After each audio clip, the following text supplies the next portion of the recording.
So, how about that, Drew? How cool is that? We updated the iPad lineup and we didn't even have an event for it. I mean, you did. You did change some things. You just cut some corners in ways I was not expecting at all. But I thought you liked USB-C, Drew. Don't you believe USB-C is the future? Yeah, I mean, it is. I was just hoping that you would kill off Lightning and the home button for good, you know? And now it's still kind of sitting around. I don't know anything about what you're talking about. Craig, the iPad 9 is still on the site, and the Apple Pencil 1, it's still there. It is? Did we forget? How dumb is that? Why don't you go fix the iPad lineup, Craig? I think you've got some work to do. I'll explain to them what's going on. All right, fine. I better untie Tim, too. Site refreshes are back. Let's begin.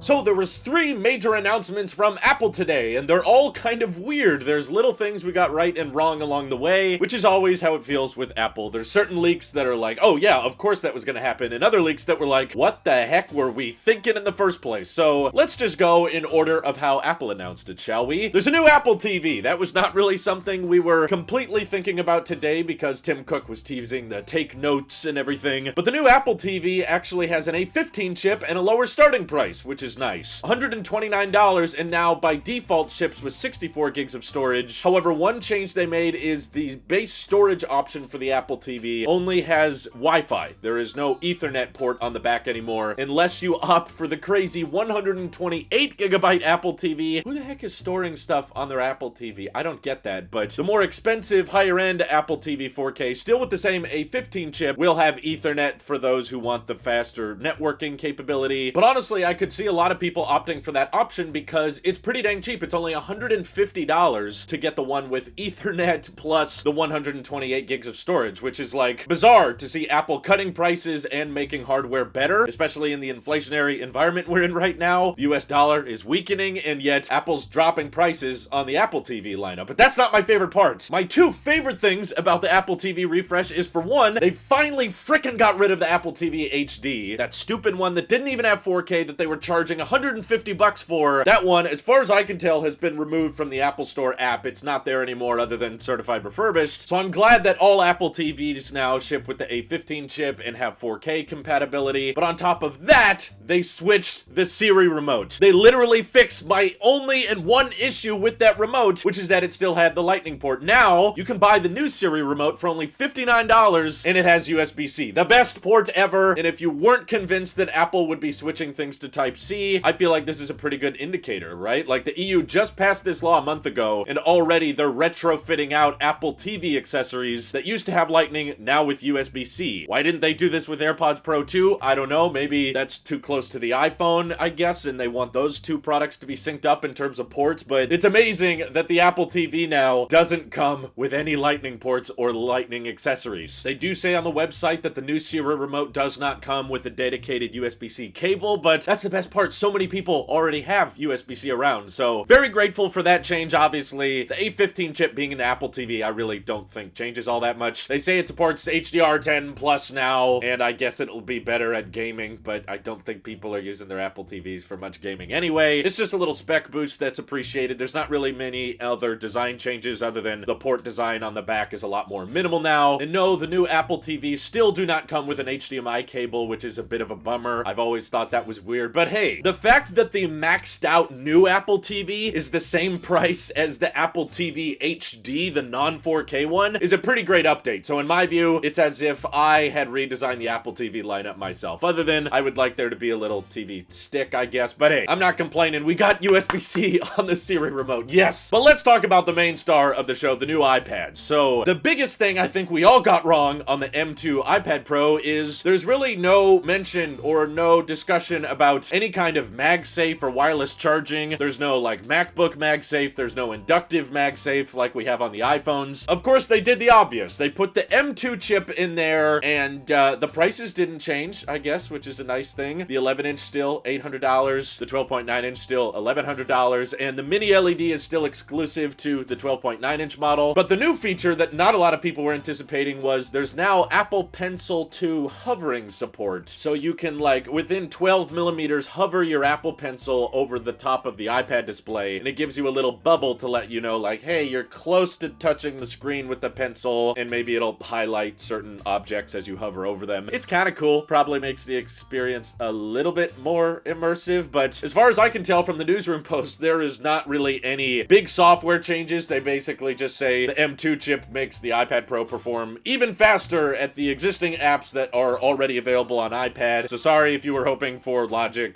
Xcode, Final Cut, any of that stuff. They did get some network connectivity boosts though, so the new iPad Pros have Wi-Fi 6E, which a lot of people were wondering why that wasn't on the new iPhones, but yeah, I guess the iPad Pros have, you know, much faster Wi-Fi speeds now, and while the hardware in terms of the cameras haven't changed, it's still the same center stage cameras before, and it even seems like the same rear-facing cameras before, they've decided to give the M2 iPad Pros the ability to shoot at ProRes, which is kind of interesting. They claim that only with the M2 chip you can get Smart HDR4 and get the ultra-wide lens and the wide-angle lens on the back to record at the ProRes codec. Is there a way they could have added ProRes to the older iPad Pros with M1 chip, especially when, you know, my iPhone with an A15 chip can record in ProRes? Yeah, there might actually be a little bit of software locking going on, but at the end of the day, it's an iPad camera, and I ultimately think the ProRes codec won't ultimately change the way video looks on your iPad all that much. Probably will just bake in a lot of metadata and fill up a lot more space, but I guess that makes more sense on iPad Pros because they go up to 2 terabytes, but they should still work with all of your pre-existing Magic Keyboard accessories, and you don't need to buy a whole new Apple Pencil 2 to get the hover feature to work on the M2 iPad Pros, but ultimately, I find this a pretty lackluster update. I mean, what was all of those crazy rumors about MagSafe and wireless charging? I think if you scroll back long enough, there's a video of me saying, like, I think this is gonna end up being scrapped and they're not gonna do it because it just made no sense on the iPad in the first place. M2 chip is marginally faster in a variety of circumstances, but probably more prone to thermal throttling, and I'm curious how the M2 is gonna handle in a fanless design. Just like how we saw a lot of throttling issues in the M2 MacBook Air, maybe you'll get some more throttling in the M2 iPad Pro, but the truth is, iPadOS can't really do much to take advantage of the M2 chip anyway, so you might not ever quite hit that overhead. Basically, what I'm trying to say is the M2 chip in the iPad Pro is likely going to perform worse in like Geekbench tests than it will perform in the MacBook Air, just because it has less battery to work with and likely a more limited thermal envelope. So we'll see once people officially start testing these things. It is available to order today. All of this stuff, by the way, you should be able to buy right now, and the new iPads will start delivering next week. But I'm not done with the iPads yet. There is an iPad 10th generation that dropped, but man, am I split on this one. There's certain things that I'm really excited by and other things that are really confusing, but yeah, Apple basically kind of refreshed the budget iPad, and it looks very much like a younger, uglier brother of the iPad Air 4. So there's no more home button, and they've repositioned Touch ID to be on the power button, and the weird thing with this iPad is they put the center stage camera on the landscape orientation now. So for the first time ever, Apple has moved the front-facing camera on the iPad. Before, it's always been in the top when you're holding it in portrait mode. Now I guess it's more optimized for landscape viewing. Even though the iPad had this squared off redesign, they kept the smart connector in the same place. It was not repositioned to the back like it was on the iPad Air and Pro, which means this has a different smart keyboard. It's not compatible with the Magic Keyboard cases of before. They made a cheaper, newer keyboard case that's $250. That's not as premium, I guess, because it has to have like a kickstand out the back instead of the traditional floating design, but you still connect it via the side of the iPad instead of the back. It is rocking an A14 chip, so a little bit faster than the iPad 9th generation. And finally, thank God, they brought the landscape stereo speakers to this iPad so that you don't have to hear everything from one side when you're using it in landscape mode. So from the ground up, it feels like this iPad was meant to be used with the new Magic Folio case and primarily always be using it in landscape mode. But here's the weird thing that I'm sure a lot of you are probably already not a fan of. So it got a pretty massive price hike. This iPad 10th generation now starts at $449. So Apple TV got way cheaper than before. iPad Pro stayed the same price. iPad 10th gen got like a $120 price jump, which is pretty massive, and it's not compatible with the Apple Pencil 2. So this was my main concern when in the past people were saying Apple should move the center stage, front-facing camera to the longer side, the landscape orientation. And my biggest issue with that was always, well, they could, but that's where you dock your Apple Pencil 2.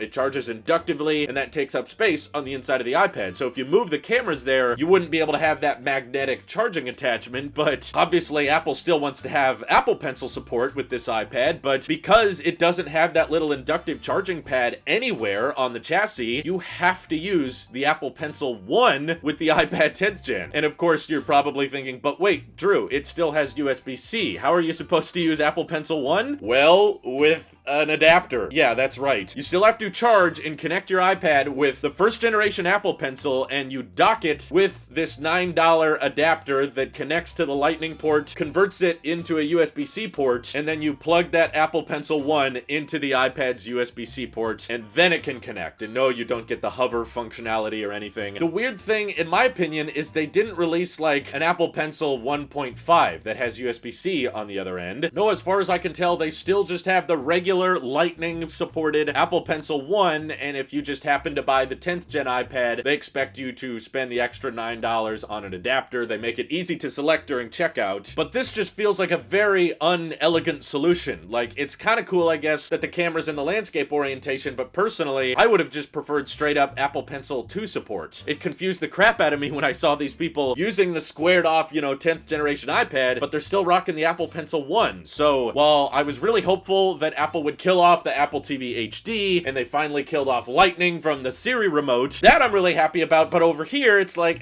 you're not quite there yet. And because this 10th generation iPad is so expensive, Apple has opted to continue selling the iPad 9th generation. Kind of similar to the MacBook Air M1 still being sold alongside the M2 MacBook Air. The 9th generation is still there for $330. Still has Lightning, still has the home button. So the iPad lineup has just gotten, in my opinion, way more confusing than it was before. You've got two iPad Pros, then you've got the iPad Air 5, then beneath that you've got the iPad 10th generation, you got the iPad mini sitting around in there somewhere, and then you've got still the iPad 9th generation. So it's almost like they made like a cheaper, lighter version of the iPad Air, but it almost feels like its own separate category considering the price gap. And once you partner in like a $250 keyboard case with that 10th generation iPad, we're talking like a $700 iPad setup here. Now, yes, for $700, you can have an A14 chip, you get a 12 megapixel rear-facing camera, you get a center stage front-facing camera, but still the same LCD 60 hertz on the front, still Apple Pencil 1 compatibility, and this time you gotta use an adapter to connect the pencil every single time. Like, ugh. It's just like a little too weird and too compromising for the price, which is a shame because I love this squared off,